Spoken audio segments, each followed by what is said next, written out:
você e sua família perderam com a crise econômica? Ou conhece alguém que tenha sido prejudicado? Milhões e milhões de pessoas estão sendo afetadas pela maior crise econômica que o Brasil já enfrentou em toda a sua história. Desemprego, fome e os cortes nas políticas públicas estão levando o país a um retrocesso, fazendo com que setores importantes da população voltem à miséria. Muitas famílias não estão conseguindo manter um mínimo para sobreviver. Para conter os conflitos, os governos aumentaram a repressão a movimentos sociais e o encarceramento em massa, sobretudo de jovens negros. Violência, discriminação e a intolerância crescem em todo o país. Medidas são aprovadas no Congresso Nacional sem o debate público necessário, como a Emenda Constitucional 95, que congelou os gastos públicos como saúde e educação e outras políticas sociais por 20 anos, tornando inviável a garantia de vários direitos. Todos esses retrocessos têm a ver com a chamada política econômica de austeridade, adotada pelo governo brasileiro a partir de 2014. Você sabe o que é isso?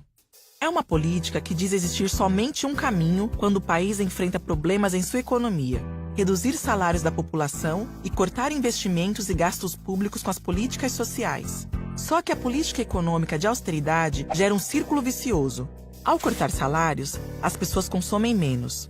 Isso faz com que as empresas não consigam vender os seus produtos. Logo, elas demitem seus empregados, o que aumenta as pessoas sem trabalho e sem renda para consumir. Com a destruição dos direitos trabalhistas e o corte das políticas de proteção social, mais pessoas ficam sem condições mínimas de sobrevivência. As doenças, o desespero e o medo crescem, as desigualdades sociais e a violência avançam. Os governos que adotam essas políticas de austeridade defendem que o país precisa fazer um grande sacrifício para que a economia melhore. Mas de quem é o sacrifício? Da maioria da população, que vive do seu trabalho e dos setores produtivos da economia, que geram empregos. As políticas de austeridade sacrificam mais quem mais precisa.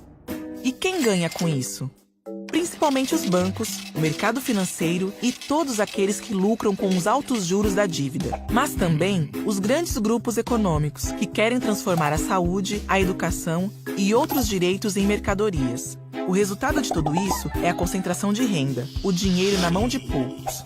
Outra mentira utilizada para enganar a população é dizer que a política econômica de um país é igual à economia doméstica. Se os ganhos da família são menores, é necessário cortar os gastos de casa. Só que a economia de um país é bem diferente de uma casa. Quando há crise, muitos governos pelo mundo afora fazem o inverso. Aumentam os gastos públicos para manter a economia aquecida, o nível de emprego protegido e as políticas sociais funcionando. Principalmente para que a população mais pobre não seja ainda mais penalizada. Essas políticas que reagem à crise econômica são chamadas de políticas anticíclicas. Como você viu, não existe um só caminho, como pregado pelos defensores da austeridade. Vários tratados, convenções e declarações internacionais afirmam que a economia deve estar a serviço da concretização dos direitos humanos e que o Estado não pode adotar políticas econômicas que levem a retrocessos sociais. Por isso, o governo brasileiro não tem o direito de adotar políticas de austeridade que destroem vidas humanas, sem debater amplamente com a população suas consequências.